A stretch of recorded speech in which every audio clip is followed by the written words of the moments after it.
Hello and welcome to my channel. So today's headline reads, Chris Watts was mesmerized by Mistress, who wanted to give him his first son, leading him to strangle pregnant wife and daughters. Book author Sherilyn Cadell has included letters from Chris as well as her prison visits and phone call conversations with him in her upcoming book called Letters from Christopher. Watts was so obsessed with Kessinger, the woman he calls his soulmate. Chris says he loves her like he has never loved anyone else before. At the same time, he loves Shanann, although he knows that she was not his soulmate and not the person he was supposed to be with. Chris tried to cause Shanann to miscarry their son Nico by drugging her with oxycodone during their holiday. Let me just pause right there and say, we already knew that was a red flag when the mistress was mentioning in her interview that she wanted to give him his firsts. She wanted to have his son. So we already knew that Shanann was pregnant with a baby boy, and Watts knew that it would be over forever if his mistress found out. And do you guys remember Shanann's family saying how she got really sick soon after Chris arrived? They made the comment that Shanann had been perfectly fine for the weeks of the holiday until the last week when Chris arrived. Then they recalled how unwell she became. We now learn that he had secretly drugged her and tried to cause a miscarriage of the baby. What puzzles me is the comment he recently made about where he got the oxycodone from and how that is the one secret he will take to his grave. It made me think, who would Chris protect like that? And only two people came to mind.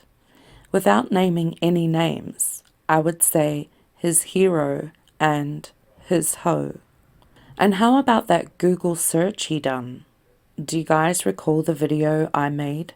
After the murders, Watts said, all I could feel was now I was free to be with Nikki.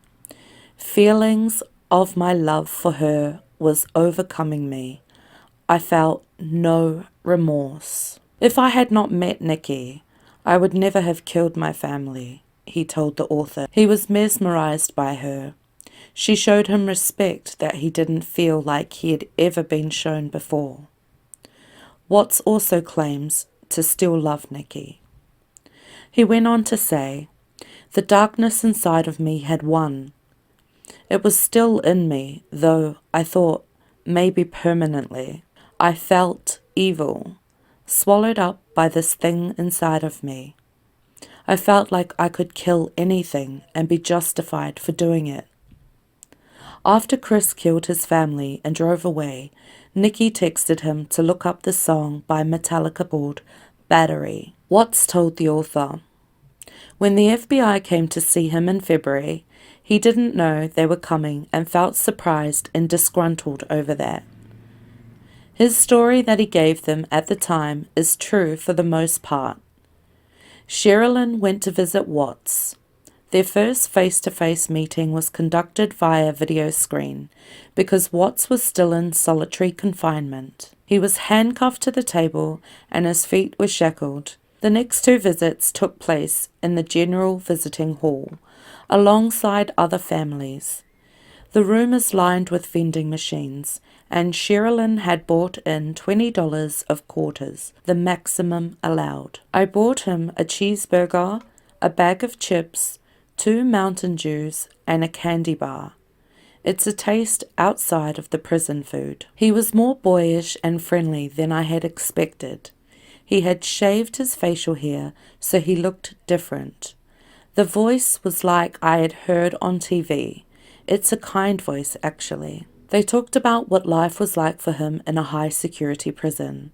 In solitary, he was locked up for 23 hours a day in a small cell with no air conditioning. As security was slightly relaxed, Watts gained more privileges. He can go to the day room for a few hours, watch TV, and even play chess.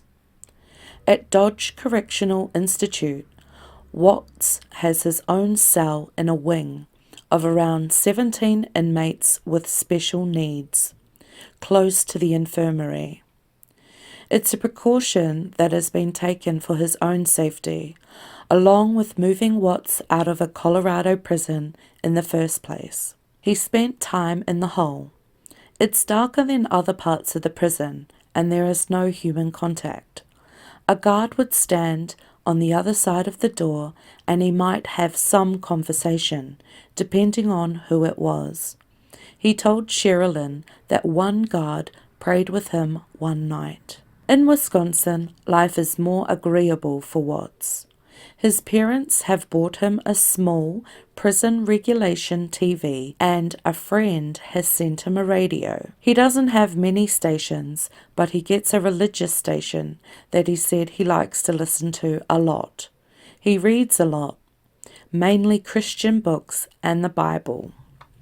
Do you guys notice how he's continuously talking about God and the Bible now? Anyway, she said that he talks about the amount of news stories that are written about him and finds it bizarre that the minute details of his life are being discussed when he is often oblivious. During their conversations, she observed a level of detachment over what he has done. He doesn't talk a lot about the girls. He talks more about Shanann. Sometimes he talks about them in the present tense, and he tells me that he loves them all very much. I asked him to write me a letter and tell me a little bit about their life together, because he didn't do that much in person. Chris is an introvert and told me it is hard for him to say things out loud, but he could write them in letters to me. In one letter, Watts writes to Shanann and his daughters directly. Sherilyn recalled that she had to point out to him he never once apologized for taking their lives. The letter was more about what it was doing to him that they were gone. It was almost like they had died in an accident. Later on the phone, I asked why did he not say he was sorry. Chris said, "Oh, I didn't say I was sorry." I said, "You've never said that you are sorry in any of these letters. I think the public is going to notice that." And I asked him, "Are you sorry that you killed them?" He said, "Well, I'm sorry. I can put that in a letter and you can insert that into the other letters." I tell you what, Chris Watts can insert. The Watts family helped in the beginning by sharing stories and photos, but she began to question their motives. It turned into more of a Shanann bashing, because Cindy does not believe that Chris hurt his daughters.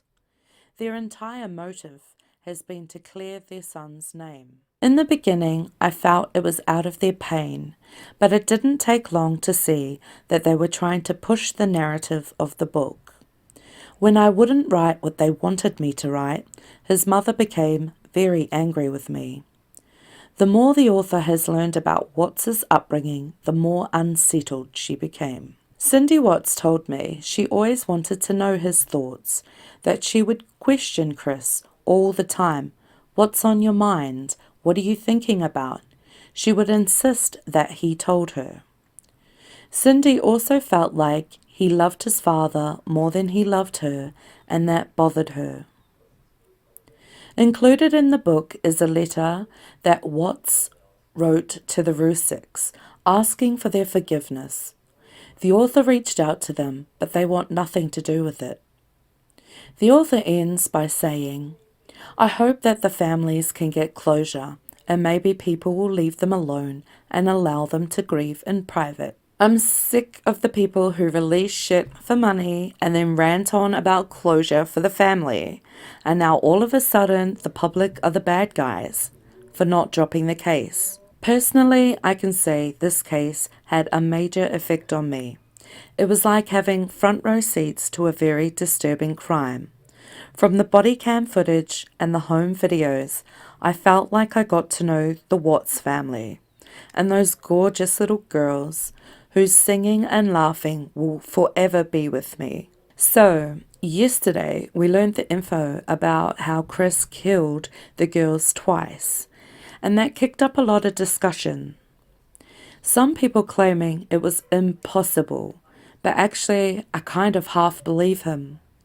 I've always claimed that only one child came out of that house alive. I do believe he smothered Cece to death in her bed, as her autopsy was just so different from Bella's, and was possibly smothering Cece and was seen on the baby monitor by Shanann, as he originally claimed he had seen Shanann on the baby monitor over Cece. Maybe he had started with Bella, as her bedroom was first as you enter the loft area, and being his first time, he assumed she was dead after she lost consciousness and stopped breathing.